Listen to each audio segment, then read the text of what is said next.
చెప్పాలి. అయితే అందుకే ఈరోజు ఈ దీపము గురించి మనం కొన్ని విషయాలు విందాం. చాలా జాగ్రత్తగా వినాలి. దేవుని యొక్క వాక్యం మీరు వినడమే కాకుండా విని అనేకులకు మీరు ఏం చేయాలి? ఈ వర్తమానాన్ని అందించాలి. అందించినప్పుడు మీరు దీవించబడతారు, చెప్పబడిన మీరు దీవించబడతారు, విన్నవారు కూడా దీవించబడతారు. ఆ దీవెనలన్నీ నీ ఇంట్లోకే వస్తాయి. దేవుని స్తోత్రం. కనుక ఈరోజు మన అవసరం ఏంటంటే ద్వీపము ఉందా? దీపము గురించి ఏదైనా వాక్యం జ్ఞాపకం వస్తుందా? ఎప్పుడైనా విన్నావా? ఒకటో రెండో విని ఉంటాం.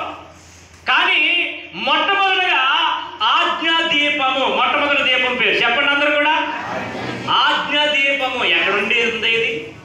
ఆజ్ఞా దీపం ఎక్కడ వెళ్ళలేదండి ఎప్పుడును. దేవుడు మొట్టమొదటిగా ఏదో వనములో ఇద్దరు మనుషులను చేసి ఆ మనుషులకు దేవుడిచ్చినటువంటి మొట్టమొదటి దీపం ఏంటంటే ఆజ్ఞా దీపం. ఏంటి ఆజ్ఞా దీపం అంటే? ఈ వనంలో ఉన్నటువంటి చెట్లన్నిటి పళ్ళు నువ్వు తిను, ధైర్యంగా తినండి. కానీ ఈ ఏదో వనంలో మధ్యలో ఉంది ఒక చెట్టు, అది మంచి చెడ్డలను వివరించే చెట్టు. దాని పళ్ళు జోలు కానీ ఆ చెట్టు జోలు కానీ మీరు వెళ్ళబోకండి. ఏమండి, మంచి ఫలాలన్నిటిని పెట్టి మధ్యలో చెడ్డదాన్ని ఎందుకు పెట్టాడండి? అసలు అక్కడ ఎందుకు దాన్ని మలిపించాలండి? ఏదో పొలం అవతల పెట్టచ్చు కదా, ఏదో గొట్టు మీద పొలి మీద దాటినా పెడితే దాని జోలికి వెళ్ళరు కదండి. ఎదురుగుండా పెట్టి దాని జోలికి వెళ్ళొద్దు అన్నాడు. అంటే స్వపరీక్షకు చెప్పండి, ఏ పరీక్షకు అండి? స్వపరీక్షకు అదేంటంట ఒక టెస్ట్, స్వపరీక్ష చేసుకోవడానికి, టెస్ట్ చేయడానికి, విశ్వాస పరిమాణం బట్టి, లేకపోతే ఎంతవరకు నా మాటకి మీరు లోబడతారా, ఎంత జాగ్రత్తగా నా మాటని వింటారా అని ప్రభువారు ఏం చేశాడు? ఆజ్ఞా దీపాన్ని పెట్టాడు. ఈ ఆజ్ఞా దీపాన్ని ఏం చేశారో తెలుసా? ఎంత జాగ్రత్తగా ప్రభువారు చెప్పారో అంత జాగ్రత్తగా ఆజ్ఞను ఉల్లంఘించేశారు, ఆజ్ఞను అతిక్రమించేశారు. వీళ్ళు వద్దన్న పని ఓలిగా చేసేసారు. అసలు వాళ్ళందరినీ పరిశుద్ధులుగా సృష్టించాడంట సృష్టికర్తమైనటువంటి యేసు ప్రభువారు, పవిత్రులుగా సృష్టించాడంట. కానీ మొట్టమొదటి ఆజ్ఞా దీపాన్ని అతిక్రమించడం వల్ల పాపం అనేది వచ్చేసింది ఏదో వనంలోకి. దేవుని స్తోత్రం చెప్పాలి. పాపానికి పితామహురాలు ఎవరు అంటే అవ్వగారు. అనండి అందరూ కూడా. ఎవరండి పాపానికి పితామహురాలు? మామూలు ఆవిడ కాదవిడి. ఆ పాపమును బట్టి నేను 3 మాటలు చెప్తున్నాను ఎప్పుడు కూడా. పెళ్లి ప్రసంగాలు ఇస్తుంటే పెళ్లి ప్రసంగంలో చెప్తుంటాను. ఆవిడ చేసిన ఒక తప్పు వల్ల యేసు ప్రభు వారు 3 శిక్షలు ప్రవేశపెట్టాడు భూమి మీద. ఆ ఏదోని వనంలోనే అక్కడ 3 ఉన్నారు. ఒకటేమో పురుషుడైనటువంటి ఆదాము, రెండేమో స్త్రీ అయినటువంటి అవ్వ, మూడేమో సర్పము కలిగినటువంటి సాతాను.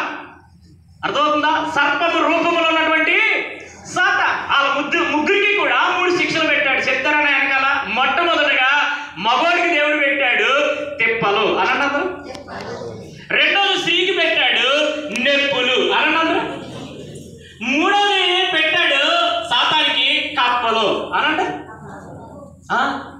ఒరే బాబు, నువ్వు మీ యజమానురాలు నీ ఎముకలో ఎముక చేసిన పనికి నువ్వు తిప్పలు పడక తప్పదు. చెమట కార్చి మాత్రమే నువ్వేం చేస్తావు? నా తిప్పలు పడితేనే కానీ నీ డొక్క నిండదరా బాబు అని మొగోడికి పెట్టవలసింది మొగోడికి పెట్టేశాడు. అమ్మా, ఇప్పుడు వరకు నువ్వు ఎలా డెలివరీ అవుతున్నావో, ఎలాగ జీవిస్తున్నావో తెలియదు. కానీ ఇప్పుడు వరకు నీ యొక్క కష్టం అంటే ఏంటో తెలియకుండా నువ్వు జీవించావు. కానీ నా మాటను నువ్వేం చేసావు? జవదాటవు కనుక నీకు పెట్టవలసింది నీకు ఒకటి పెడతాను, మీ ఆయనకి పెట్టవలసింది పెట్టానని ఆమెకి ఏం పెట్టాడో తెలుసా? గర్భవేదనను హెచ్చించేసాడంట. నెప్పులు లేకుండా నువ్వు పిల్లల్ని కనలేవు, ఆ నెప్పుల్లో సత్తావో పోతావో కూడా నాకు తెలీదని ఆవిడ పెట్టవలసింది ఆవిడికి ఏం పెట్టాడు? నెప్పులు. హల్లెలూయా, హల్లెలూయా. ఆఖరికి ఇదంతా చెడగొడేసింది.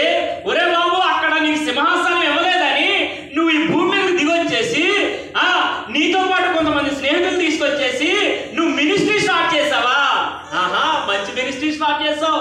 కానీ నువ్వేం చేసావు? నేను సృష్టించినటువంటి మనుషుల యొక్క మనోభావాన్ని, వారికి తెలియలేని విషయాలు, వారి కళ్ళు తెరవబడడానికి కారకుడు అయ్యావురా నువ్వే. వారికేమో మహిమ వస్త్రాలు ఇస్తావు. నీ వల్ల నువ్వు చెప్పిన మాట వల్ల మహిమ వస్త్రాలు తొలగిపోయాయి. అంతే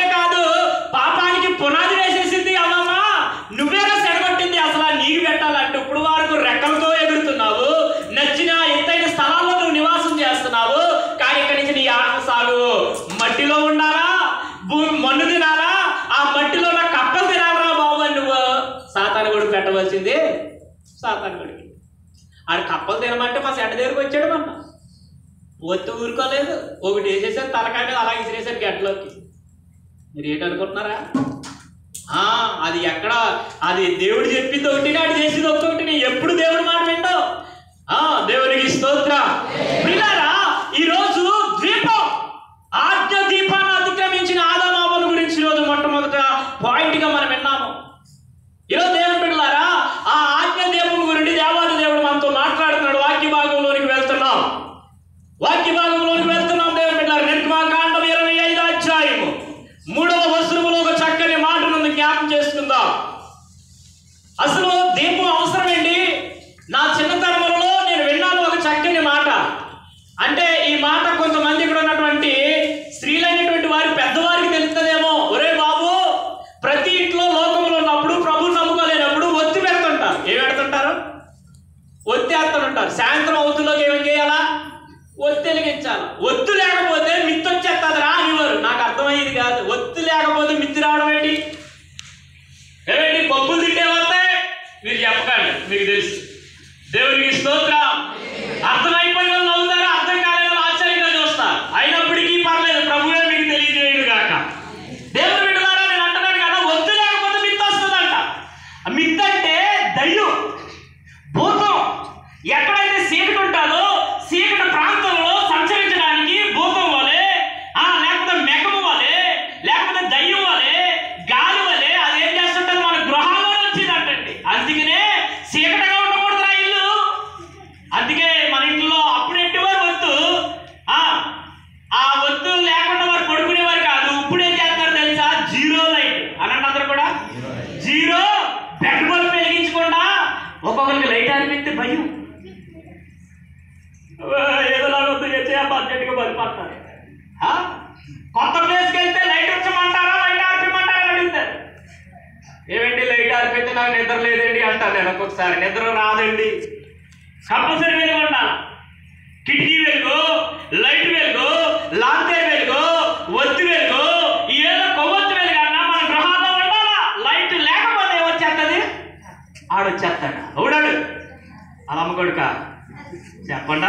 మరి ఎవరు? మన ఫ్రెండా, మన స్నేహితుడా? ఆడు ఎలాంటాడంట? ఆడికి ఒక పేరు అబద్ధానికి జనకుడు అంట.